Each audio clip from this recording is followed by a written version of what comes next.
relation between current drift velocity and current density, where J is equal to current density, I is equal to current flowing through the conductor due to drift electrons, that is current, and Vd is equal to drift velocity of free electrons in the conductor. Now let us have a conductor. This is the conductor.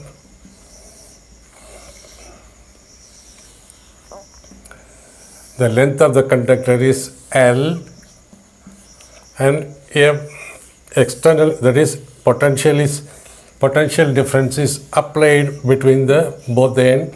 This side is positive, this side is negative. This is positive and this is negative. So electron will be drifting this way. So drift velocity and force on each electron is equal to Q into E.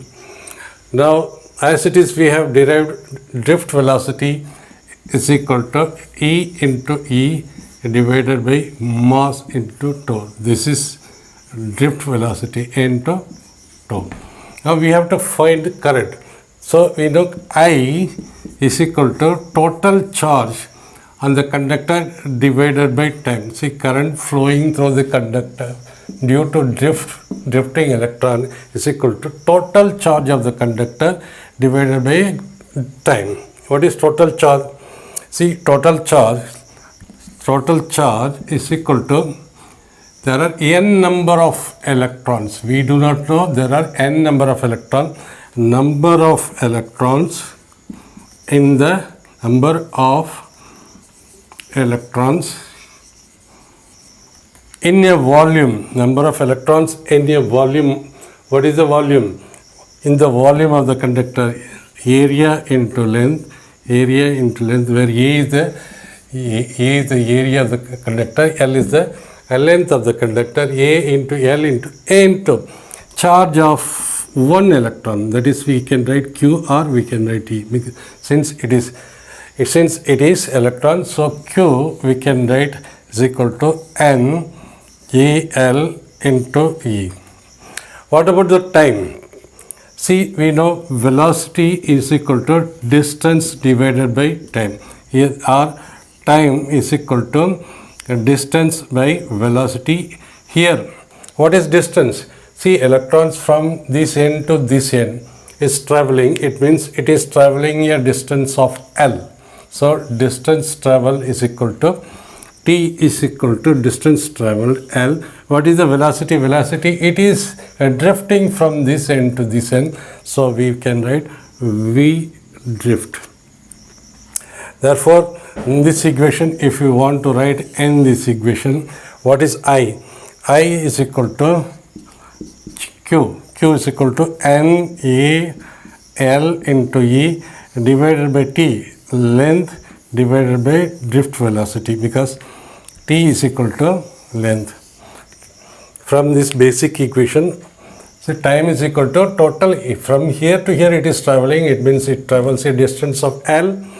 And what is the velocity? Velocity is nothing but drift velocity.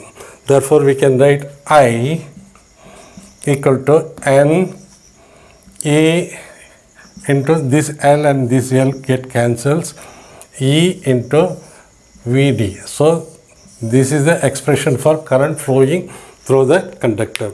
That is, I is equal to, where I is equal to number of electron, or we can call it number density into A into E into Vd. Okay. What about current density? Current density is equal to current divided by area is equal to N into E into A into drift velocity divided by A.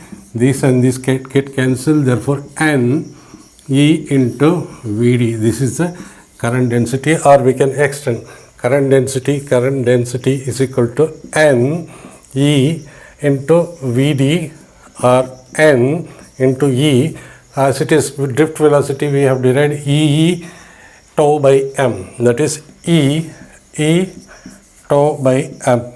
This is equal to n E square E tau by m. So we can write in any form current density. So current density is equal to simply I by A, this get cancelled, NEVD is equal to NE into drift velocity, or we can write, and we expand VD. When we expand ED, this will become NE.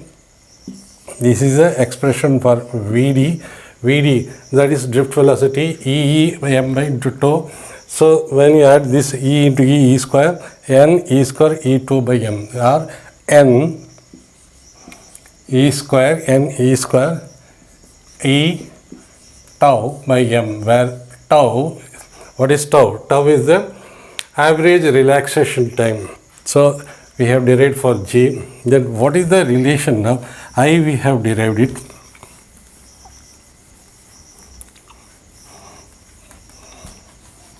We have derived it. Drift velocity also we have derived it. And what about charge? And time is also is equal to n into E. Therefore, we can write T is equal to L by A, and drift velocity I, what is I, is equal to N E into VD. Since N is the number of electrons, is a constant, E is the charge of an electron, A is the area of the given conductor, and therefore I is directly proportional to D. I is directly proportional to C. So this is the relation between I and V. Now, what is mobility? Mobility is equal to drift velocity divided by applied electric field. Drift velocity is equal to E into tau by m divided by E, and this get E tau by m, this which we have already derived. Therefore, J, what is J? J is equal to, J can also be written this way. J also can be, J is equal to I by A. It means I by A means NEAVD. So already we have done it. NEAVD and E tau by m. So I is equal to N E square x applied electric field divided by m. See, this can be written as NE into E into E tau by m. This can be written like this also. We have split this E and E. We have taken E inside, E tau by m, or N E into mobility. Since mobility is equal to E tau by m, E tau by m, we have taken one E outside, tau also outside, so N E by m. So J can be written this way also, and if you divide